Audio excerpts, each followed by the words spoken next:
On page 18 in your study guide, it talks about this classification of compounds into primary, secondary, and tertiary.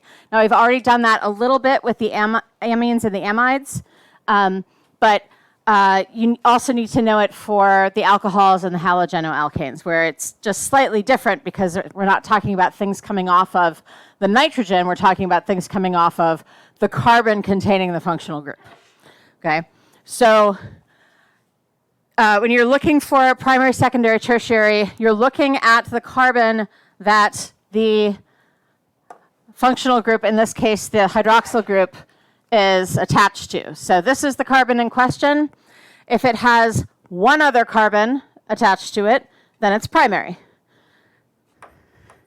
If it has two other carbons attached to it, it's secondary. If it has three other carbons attached to it, it's tertiary. Okay? And it's just that simple. It does affect the properties of these compounds. And last year, Wiley did an IA project looking at the halogenoalkanes, primary, secondary, tertiary, chlorine, bromine, and iodine. So I have the stuff to do that if you're interested in doing something along those lines, looking at a particular reaction, because if you think about it, in your primary alcohol, if the alcohols are going to be doing a reaction, that alcohol is just hanging out there ready to be grabbed by something or to react with something. If it's in the middle of the molecule, it's a little bit more protected in a sense. It's not hanging out there quite as much. And if it's in the middle of a molecule that has multiple branches around that carbon, multiple carbons around its carbon, it's even more protected. So it's harder for things to come in and react with it. And so you'll see these trends in reactivity and various, like the kinetics of a reaction. Sometimes the tertiaries won't even react at all in a particular kind of reaction. And we'll talk about that when we get to the reactions that you need to know. But same thing happens with our halogenoalkanes. Whatever carbon the halogen is on is the key, and you're looking to see how many carbons are attached to that. Okay, so hopefully that's pretty straightforward. And then on page 19, you get a discussion, 1920, you get a discussion of the structure of benzene. And what you need to know is that this structure was posited by this guy. I honestly don't know how to pronounce his name. I should look it up. Kekule? I don't know. It's, that is sort of the name of this structure where we have resonance between alternating double bonds. And that was proposed a while back to explain the function and behavior of benzene and trying to figure out its structure. But that is not correct, and you need to know the reasons why we know it's not correct. Okay? First of all, the carbon-carbon bonds, if they were alternating single-double, then the single bonds should look like single bonds in terms of their length being longer than the double bonds, and in terms of the strength being weaker than the double bonds. Okay, and we should see a difference between the single and the double bonds when we do those experiments or measure those physical properties. But in fact, they are all equal length and equal strength. Okay, and then not only are they equal, but if we look at the length of the bonds, it is somewhere between a single bond and a double bond. So it's kind of like 1.5, although it's not exactly halfway between the numbers for single and double. So it's in between. So every bond is the same, and every bond is a little bit shorter and a little bit stronger than a single bond, but not quite as short or strong as a double bond.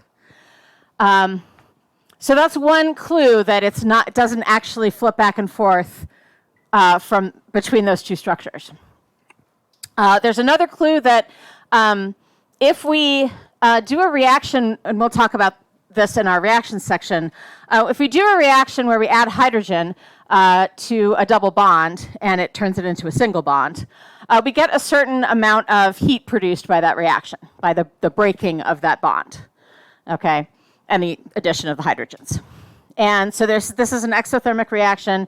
It releases energy. You would think that if the benzene had 3 double bonds, that we would be able to add 3 H2s, and that it would be about 3 times the enthalpy, because the enthalpy should more or less add up.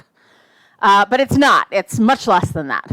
And that suggests that the benzene ring structure is actually more stable, has a lower total enthalpy, lower total energy content than you would expect if it was 3 double bonds. Okay. And then also, again, we'll talk about this a little bit more when we talk about these different types of reactions that you need to know. But much like this, it doesn't work out the way you would think if there were 3 of them. You also can't just add like bromines onto there and have 2 bromines added, one on either carbon that used to be the double bond. That's typically that's called an addition reaction, and we'll talk about those in a little bit. But instead, we get these substitution reactions where, in a way that does not disrupt the resonance of the structure. Instead, we just replace one hydrogen with, say, a halogen or something like that. So it reacts in such a way to maintain that structure, not as if it had 3 double bonds. So what it really is this planar structure where we have trigonal planar arrangement around each carbon, and we have these delocalized electrons that are just kind of hanging around the whole ring. Okay, so it's not really 3 double bonds. It's this is a better the ring in the center is a better representation of what those electrons are actually doing. They're swimming around the whole ring, and that it makes for a very stable structure. Don't think anybody in here is doing HL next year. HL talks a little bit more about this kind of pi bonding and what makes it particularly stable. But so those are the things you need to know about benzene. All right, and then the last thing is looking at effect of the structure on boiling point. And now we've talked about this previously in topic 4, where we looked at the effect of polarity on melting point and boiling point, and different types of intermolecular forces. And similarly, the same things are going to be true here. The alkanes really show us that as we increase the size of the molecule, the boiling point increases. And that has to do with an increase in London dispersion forces, because in the alkanes, that's all we got.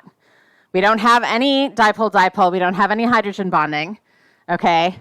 And this was something that a lot of people missed on that topic 4 test, which I'm going to give back to you, paper 2 today.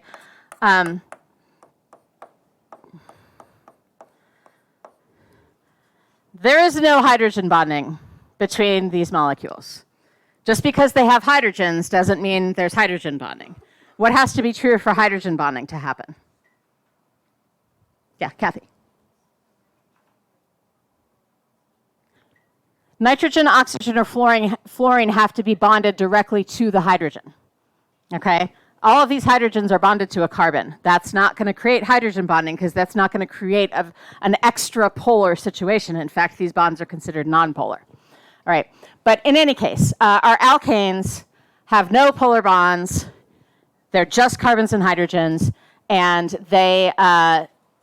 so all they have are the London dispersion forces, and that's going to increase with the size of the molecule, partly because there are more electrons. And so there's a greater chance when we have more electrons that you'll have an imbalance in the distribution of those, just randomly with the random motion of those electrons. That some will be that you'll have more on one side of the molecule than the other, just for that instant, maybe long enough to affect a neighboring molecule and create just a tiny little bit of attractive forces, okay? So methane, ethane, and methane, ethane, propane, butane are gases at room temperature.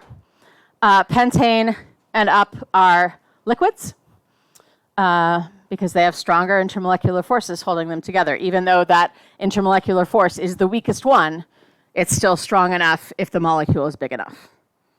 Okay.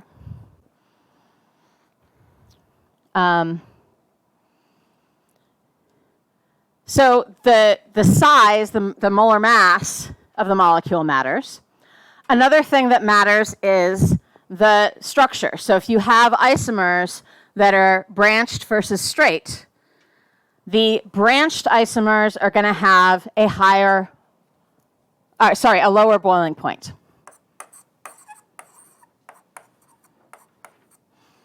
And that is because the almost spherical nature of it, the closer we get to something like a sphere, the less surface area we have for interacting with other molecules, for potentially inducing a dipole in another molecule. And so it's less likely that you're going to get electrons on one side that are going to be able to affect another molecule nearby because you've got basically a spherical structure, or as close as you're going to get. Whereas if you have a long spaghetti-like structure, this is going to have a higher boiling point. Now notice these are structural isomers. They're exactly the same molecular formula, so same molar mass, but we are going to see a difference based on whether there's branching or not. Longer spaghetti-like is going to have more ways to develop that instantaneous polarity and affect neighboring molecules, because there's going to be more surface area. Okay. And these are different by about 10 degrees Celsius. So not a huge difference, but enough to make a difference. Okay.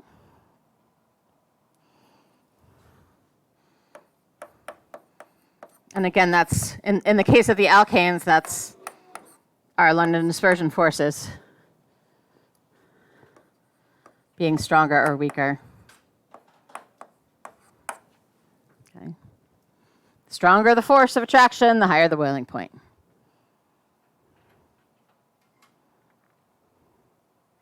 Okay.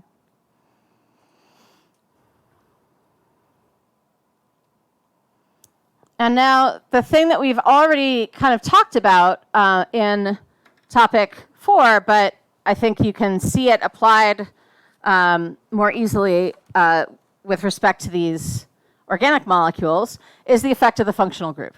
So if you have two substances where the molar mass is kind of the same, but they are set up differently, they are going to have different boiling points depending on the effect of that functional group.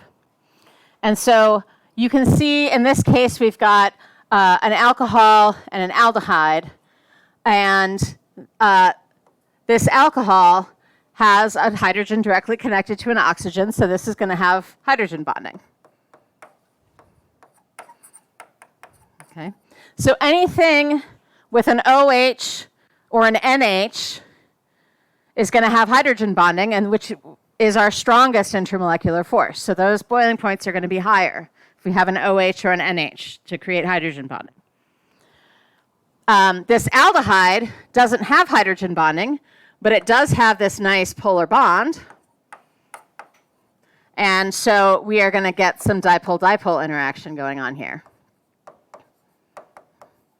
So this is going to be more polar. So we're going to have stronger attraction between the molecules, therefore higher boiling point compared to the alkanes that don't have any oxygens at all. Okay. So hydrogen bonding, if they have a carbonyl group or an ether that has carbon and oxygen directly connected, they're going to have dipole-dipole forces. Okay.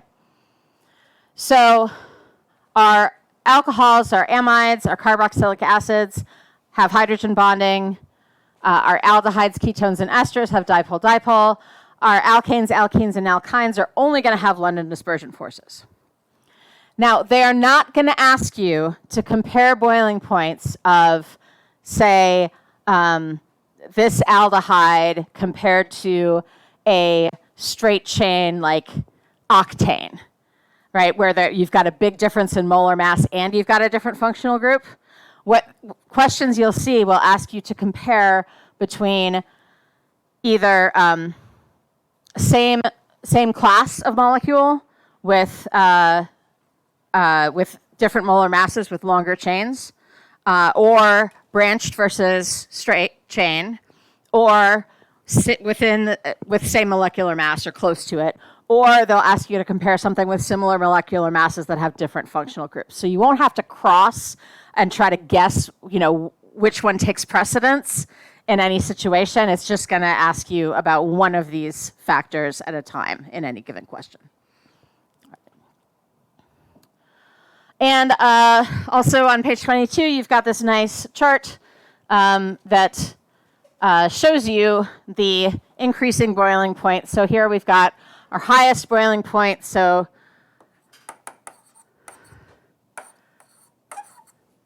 indicating that we have strongest forces holding those molecules together. And here we have the lowest boiling point because we have the weakest forces.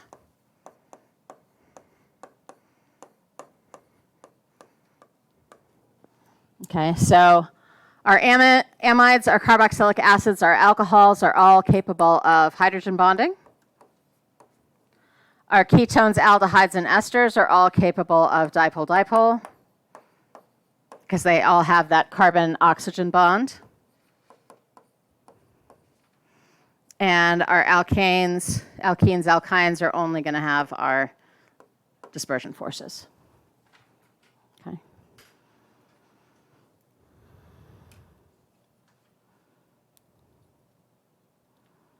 So this should allow you to answer the question or questions in your packet that talk about boiling point. Okay.